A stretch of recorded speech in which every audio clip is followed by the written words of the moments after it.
तो welcome to our channel S knowledge classes. तो आज लेकर आया हूं मैं एक और वीडियो जिसके अंदर हम मोस्ट इंपॉर्टेंट क्वेश्चंस को सॉल्व कर रहे हैं। नेक्स्ट पेपर जो आ रहा है अभी, हमारे नेक्स्ट जो एग्जाम्स चल रहे हैं अभी, उसके एसएसटी के लिए हम यहाँ पर प्रिपेयर कर रहे हैं। देन सबसे पहला क्वेश्चन यहाँ पर हम एसएसटी का अगर देखें जो अभी कुछ ही दिनों बाद होने वाले हैं, देन उसके अंदर सबसे पहला क्वेश्चन मैं फ्रेंच रेवोल्यूशन का लेता हूँ, जिसके अंदर है the main causes of French revolution. French revolution means एक रेवोल्यूशन को अगर आप देखोगे तो वो ऐसे नहीं होगा। वैसे फ्रेंच रेवोल्यूशन की वीडियो में डिस्क्रिप्शन में डाल दूंगा, जिसे मैंने बना रखी है, प्लेलिस्ट में आप देख सकते हो। देन अगर हम फ्रेंच रेवोल्यूशन के बारे में बात करें तो फ्रेंच रेवोल्यूशन ऐसी ही कोई रेवोल्यूशन नहीं हो जाती। इसके लिए ऑब्वियस सी बात है, कुछ भरा रखा होगा आपने मन में, कुछ भरा हो रहता है, तब हम कुछ भड़ास निकालते हैं। तो ये भड़ास क्या थी? सबसे पहला तो इनइक्वालिटी थी क्लासेस के अंदर की, जो अपर क्लास चाहे फिर मिडिल क्लास चाहे लोअर क्लासेस है, अगर ऐसे रखोगे तो लोअर क्लासेस हमेशा जो है सफर करती है, तब वो ही धीरे धीरे उनका अंदर भरता रहता है और वो सब चीजों के लिए रेगुलेशन करती है। देन फर्स्ट क्लासेस जो थी वो ऑब्वियसली बात है क्लर्की है, जो पादरी लोग हुआ करते थे, वो लोग चलो ठीक है, मजे में है। एक और है नोबेल्स है, जो नोबेल्स है वो भी बहुत अच्छे है, क्लर्जी भी अच्छे है। पर जो कॉमनर्स है उनका क्या, उनकी लाइफ धीरे धीरे धीरे बहुत स्ट्रगलफुल हो रही थी, जिसकी वजह से उन्हें रेवोल्यूशन करने की जरूरत पड़ गई। सेकंड अगर आप देते तो फाइनेंशियल क्राइसिस एंड डेब्ट के बारे में बात करेंगे। यहाँ पर 1789 का जो रेवोल्यूशन, उससे जस्ट पहले 1776 में 14 अप्रैल पे वो आजाद हो चुकी थी। कौन? अमेरिका। क्यों? क्योंकि यहाँ से मदद आ रही थी।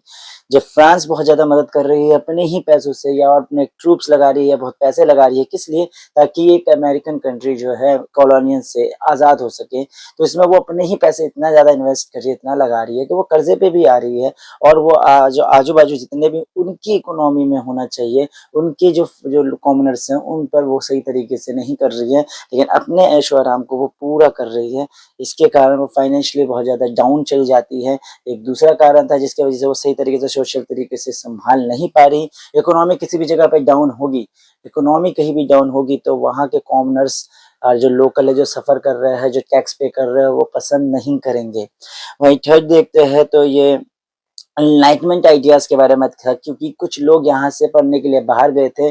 जो बाहर देखते हैं क्या, फ्रीडम, लिबरल, बहुत ही लोग आजाद ख्याल के हैं, तो वो लेकर यहाँ पर उसी आइडियाज को लेकर आते हैं कि आप यहाँ पर क्या कैसे रह रहे हो भैया, वहां तो बहुत ही अच्छी जिंदगी जी रहे हैं।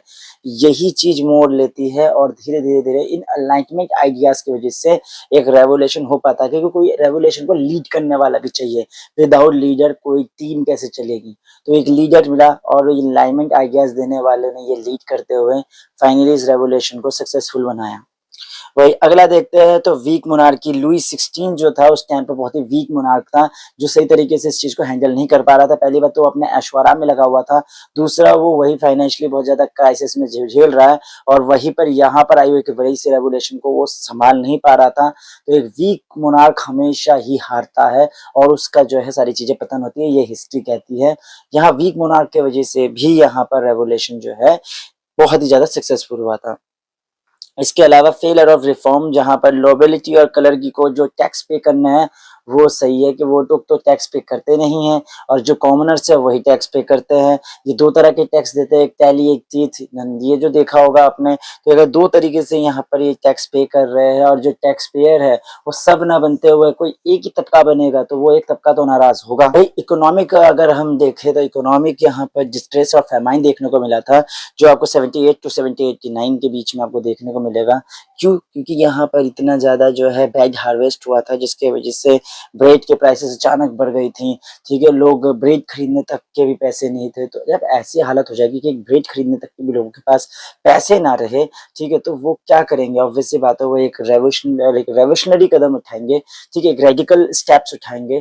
ठीक है, तो वही था उनका रेवोल्यूशन का स्टेप। यहाँ पर सारे स्टेप्स होते हैं क्लियर। देन ये कुछ मैं कीवर्ड्स के हिसाब से बता सकता हूँ। आई होप कि आपने इसकी अच्छी तरीके से सेल्फ स्टडी की थी, जिसके बारे में मैं हमेशा कहता हूँ। Like, comment and share and subscribe button को दबाते हुए बेल आइकन को दबा दीजिए। All the best.